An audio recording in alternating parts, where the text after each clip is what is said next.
The incident of a woman who used to commit adultery, who is called Tawaif in the Urdu language. When that Tawaif went to perform Hajj in Kaaba, what kind of punishment of Allah descended upon her that made the viewers goosebumps? To know the full story of this incident, watch the video till the end. Viewers, we hear this incident from the mouth of a doctor in this area. There used to live a Tawaif in a certain area who was a very guilty man. Every youth of this area used to sell his house to spend the night with her. That Tawaif was not an ordinary Tawaif and used to torture girls a lot. She used to kidnap them and bring them to her den and force them to do this work. Then, by the grace of Allah, that Tawaif once fell ill. When her health deteriorated, her 15-year-old son, who considered her as his mother, immediately took her to the doctor. The boy was talking to the doctor hesitantly. He was afraid that if the doctor came to know that she was a prostitute, then the doctor would not treat her. But the doctor was very noble and had understood everything. He started telling him that I am a doctor, and it is the duty of the doctor to treat his patients equally. We doctors treat all patients. We cannot give a certificate of being guilty or good to anyone. If she is a prostitute, it does not matter to me. I will try my best to treat her. The doctor said that I was explaining all these things to this 15-year-old boy standing in front of me. When he was blabbering, he started saying that Dr. Sahab, this woman is like my mother. I love her very much. If something happens to her, I will be helpless in the whole world. I put my hand on the boy's shoulder and while consoling him said, "You don't worry. Go. Nothing will happen to the patient. She will be fine. You go home comfortably." That boy thanked me and went home. This morning, a 25-year-old woman was brought to the hospital. I got some information that she was also a prostitute and had fainted this morning. When she regained consciousness, she started vomiting blood. This boy, whose name was Umar, had brought this prostitute with him again. He told me that we belong to this street. This woman is a prostitute. Umar was afraid that when I came to know that the woman was a prostitute, I would not treat her. I encouraged her and assured her that I would try very hard. I will try my best to save her life as far as I can. I got all her tests done, but it came to light that she has cancer, and she is in the last stage of the disease. It was impossible to save her life. I was sorry, but at the moment there was nothing in my hands. I was checking other patients when a nurse came to me and said, "Dr. Sahab, this woman's health has deteriorated a lot. Please come once." See, I quickly got up and went to her ward. She was in a lot of pain and was vomiting blood repeatedly. I asked the nurse to get me an injection. She brought the injection. I gave it to the woman. Her eyes started closing. I had nothing else in my hands. I wanted to give as little pain to my patient as possible. So I gave her a relaxing injection. Now she was asleep. The nurse had left. I was also about to leave. I stopped after looking at her face. There was a special kind of attraction in her face. I stood there and started looking at her face. Her eyes were closed, but the structure of her face made me feel that her eyes must have been very big. Her eyes were very beautiful. Her face looked like the moon. She was a beautiful woman. I thought that many people would appreciate her, but she did not know that this disease was destroying her from inside, and she was standing on the threshold of death. It had happened very rarely in my personal life that a face or a person could impress me. I wanted her to settle in my mind in such a way that I kept thinking about her even after going home, but there was no doubt that her personality was very attractive to the heart. I kept thinking about her the whole night. When I reached the hospital in the morning, the first thing I wanted to do was to see her report and guess whether she would be able to live for a few days or not. I did not want to disturb her rest. I know that the life of a courtesan is very difficult. I wanted her to spend the last moments of her life comfortably. When I reached her ward, she was awake. There was a very sweet smile on her face. I said that you are looking very fresh today. Hearing me, she laughed and said that I know how to fight difficult situations, doctor. I smiled, and she also started saying something. Doctor, don't think of me as an ordinary woman. There is a big difference between a delicate woman brought up at home and a woman living in a brothel. There is a big difference between a rich woman and women like us, who spend their lives in brothels. I shook my head, and then she said, "Please tell me about my illness. I will not lose courage at all. I will not sit down crying and wailing. I have some unfinished work left. I want to complete all of that before I die. I don't want to die an ignorant death. I want to die after finishing my work." There was truth in everything she said. Her eyes were giving testimony to this. I said, you have cancer and you're in the last stage of cancer. Hearing this, a smile spread on her lips, which means she was true to her promise. She said, how many days do I have left? I said, life and death are in the hands of Allah. At times it happens that a patient leaves death and comes back. Sometimes a healthy person dies while sitting, and your report is saying the same thing, that there are very few days left, but at present only Allah knows everything. She smiled and said, Dr. Sahab, thank you very much. You did not hide anything from me. I want to go on Hajj before I die. You told me everything truthfully, so I will go on Hajj and pray for you too. I smiled and came back to my room. I was surprised at her courage. Her life used to be stuck, but she is so engrossed in the worries of the world that she does not let her soul fly from her body. In such a situation, she suffers a lot. She had accepted her death very quickly. She was undergoing treatment. After a few days, a man came to meet her. Coincidentally, I was also checking her at the same time. His wife looked at me and said, Doctor, now courage has developed in my body. Now I'm ready to go. Now I do not get tired, and I can also walk for a very long time. I can also take a walk for 10 to 15 minutes. I'm getting better. There was a very innocent smile on her face. Once I was stunned to see her face. It was a very sweet smile. I said that you would be treated for a few more days, and then you could go for Hajj. The man standing near me started laughing. Her smile, I was cunning. He said that after eating 100 rats, the cat went to the Hajj doctor. She is a prostitute. What has she not done in her life? What bad things has she not done? She is a very bad woman. She thinks that by doing Hajj, she will get her sins forgiven, and after death, she will go straight to heaven. You should tell her that a person who commits sins all her life does not become a resident of heaven by going on Hajj. I found this man's words very strange. I asked, who are you? He said that I work in the brothel where this prostitute belongs. You will not be able to understand my work, so do not ask me too many questions. I said that your work, I cannot understand this. Can you understand the work of Allah? Who are you and I to divide heaven and paradise? Leave the decision of all this to God. He shrugged his shoulders and said, okay, I will not say anything, but remember my words. If prostitutes start going to heaven, then what will happen to this woman? The woman who worshipped Allah all her life, believed in all the deeds of Allah, and spent her whole life according to this, kept herself veiled, protected herself, kept herself away from the eyes of strangers, and never complained to God. Then he said, Doctor, spend as much money as you can, we want her well. She is the owner of our brothel. Nothing should happen to her. If she dies, we will suffer a great loss. Saying this, the man went away from there. While I stood there, I wanted to know what was inside this woman.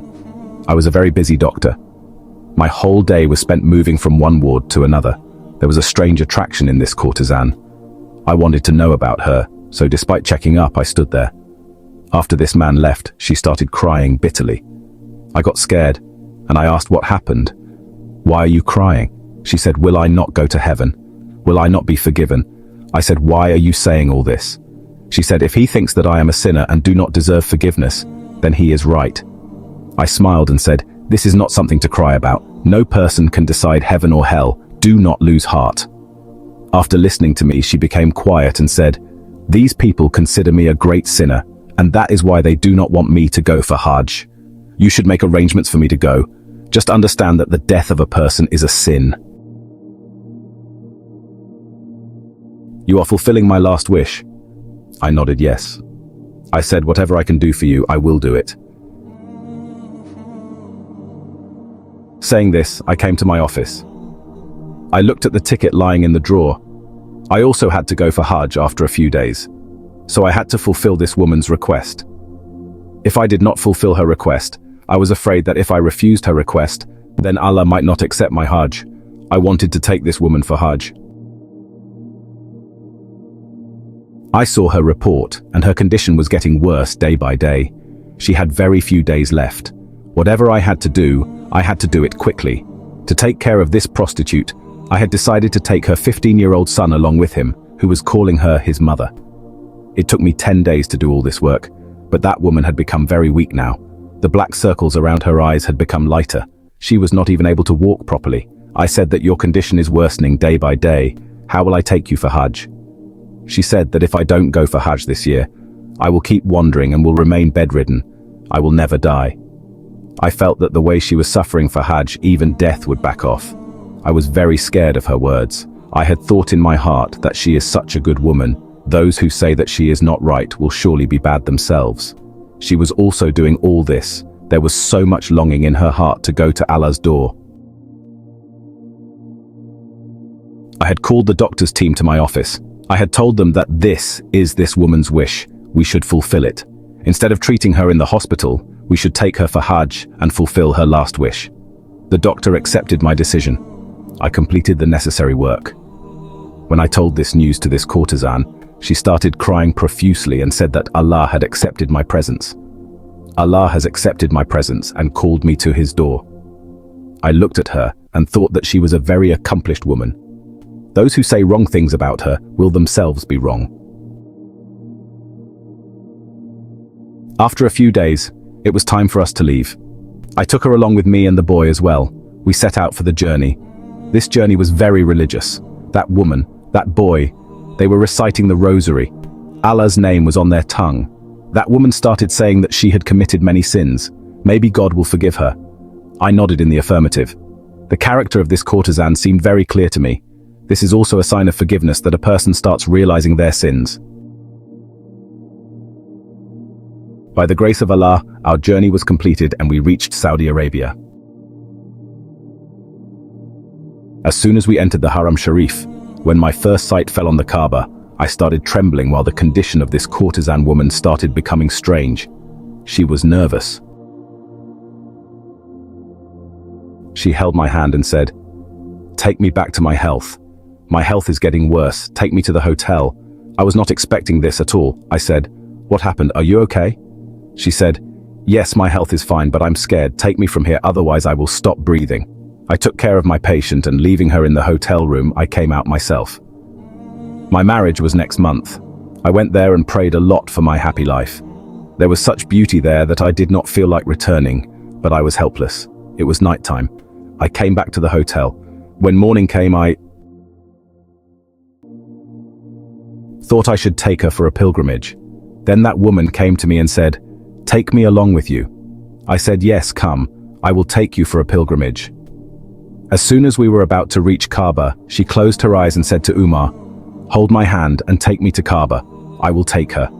I wanted to see her attitude. I wanted to see how a person expresses his happiness when his biggest wish of life is fulfilled. The boy who had come with her caught the hand of this courtesan and made her stand right in front of the Kaaba and said, "Now you open your eyes." As soon as she opened her eyes with joy and saw the Kaaba, the color of her face changed. She started screaming and was running backwards. She wanted to run away from here. She was running like a mad person. She was not even worried about her dupatta. Her dupatta had fallen. Everyone was paying attention to her. People were looking at her. Now she was about to become a spectacle in front of everyone when I came forward and caught her hand and asked her to leave. But if she was in her senses, she would have listened to me. She shook off my hand and kept screaming, "You are fulfilling my last wish." She held my hand and said, "Take me back to my health. My health is getting worse. Take me to the hotel." I was not expecting this at all. I said, "What happened? Are you okay?" She said, "Yes, my health is fine, but I'm scared. Take me from here. Otherwise I will stop breathing." I took care of my patient, and leaving her in the hotel room, I came out myself. My marriage was next month. I went there and prayed a lot for my happy life. There was such beauty there that I did not feel like returning, but I was helpless. It was nighttime. I came back to the hotel when morning came. I thought I should take her for a pilgrimage. Then that woman came to me and said, "Take me along with you." I said, "Yes. Come, I will take you for a pilgrimage," as soon as we were about to reach Kaaba. She closed her eyes and said to Umar, "Hold my hand and take me to Kaaba. I will take her." I wanted to see her attitude. I wanted to see how a person expresses his happiness when his biggest wish of life is fulfilled. The boy who had come with her caught the hand of this courtesan and made her stand right in front of the Kaaba and said that now you open your eyes. As soon as she opened her eyes with joy and saw the Kaaba, the color of her face changed. She started screaming and was running backwards. She wanted to run away from here. She was running like a mad person. She was not even worried about her dupatta. Her dupatta had fallen. Everyone was paying attention to her. People were looking at her. Now she was about to become a spectacle in front of everyone, when I came forward and caught her hand and asked her to leave, but if she was in her senses, she would have listened to me. She shook off my hand and kept screaming. That queen was mad in love. I started to know about Allah. I fell in love with him. I decided to leave the evil. But then I thought that if I left all this, then how would I spend my life today? I concluded that in my old age, I will leave all this and walk on the path of goodness and do good deeds with people and leave the sins I have heard, that whenever you ask forgiveness from Allah Ta'ala, He forgives you. So I thought that at the time of my death, I will do Hajj and get all my sins forgiven. Dr. Sahab, you are understanding my planning, right? I wanted to deceive Allah from my side, whereas the reality is that I have deceived myself. I have humiliated myself. I could not even reach the age of old age. The disease had already taken me in its arms. When I came to know that the time of my death is near, then I thought, why not do Hajj and ask for forgiveness for my sins? The man who came to meet me in the hospital, he had brought me here. He had rightly told you that I am a very sinful woman. He knows every moment of my life very well. He was telling the truth. I am very sinful. I consoled her and said, okay, everything will be fine, but you tell me that if you have come here for Hajj, then why do you start crying as soon as you enter the Haram Sharif? Why do you make a fuss and run away from there? That courtesan started saying that I had come here with the hope that all my sins would be forgiven. I will ask forgiveness from Allah and become entitled to heaven. But do you know, doctor, what happened to me when everyone was standing in front of the Kaaba and crying, trying to lighten their hearts, expressing their love? I could not see anything there. I asked the woman standing in front of me, where is the Kaaba? She said that you are right in front of you. I could see everything. I could only see the Kaaba. Do you know what it means? What happened? I had set out to perform Hajj in search of my heaven and hell. Allah is very angry with me. He is upset with me. Allah has called me to His door but has deprived me of it. I have come here but Allah does not accept my Hajj, my prayers. I am seeing only Malika everywhere. She was smiling. Only her voice was heard. She was saying that there is a lot of difference between choosing a life of sin and those who compel you to sin. I have found my love. You tell me, what did you find? She was crying in agony. She put her hand on the doctor's hand and said, look, doctor, my hand is empty. I have not found anything. Her condition was getting worse. Quickly, an ambulance was called. She was taken to the hospital. It was found that she had died. Everyone was very upset with her condition. The doctor was also very scared of her condition. He said that he did not know what would happen to her after she died. He was thinking this. He asked the residents of the place to offer her a funeral. He went to their office to get permission, but he was also turned down. He was surprised as to what was happening. He was sent back to his home and was handed over to his brothel. The doctor returned to his home. 5 years have passed since then. The doctor said that even today, when this incident passes through my mind, my soul trembles. Allah Pak did not accept her presence even after calling her to His door. She was desperate to perform Hajj. She even went to Haram Sharif, but she could not see Kaaba Sharif, meaning that Allah Pak had taken away her ability to even prostrate. The series of punishments on her had started in this world itself. Who knows what will happen to her in the grave and the end? Whenever I pray for her forgiveness. May Allah give peace to her soul. And this is my appeal to all of you. You people should also definitely pray for her. Pray, don't know what will happen to him. He had the fear of Allah inside him while dying. Will his soul be released, or will he get the harshest punishment? All this is the secret of Allah, and He knows better. In the end, I pray to Allah that, O Allah, forgive all our kabir and sagira sins, O my Allah. Grant us the ability to do good deeds and walk on the right path, O my Allah, for the sake of your beloved. Grant us the opportunity to visit the Kaaba. Amen, O Rabbul Alameen Nazreen. Do write Amen in the comment box as well.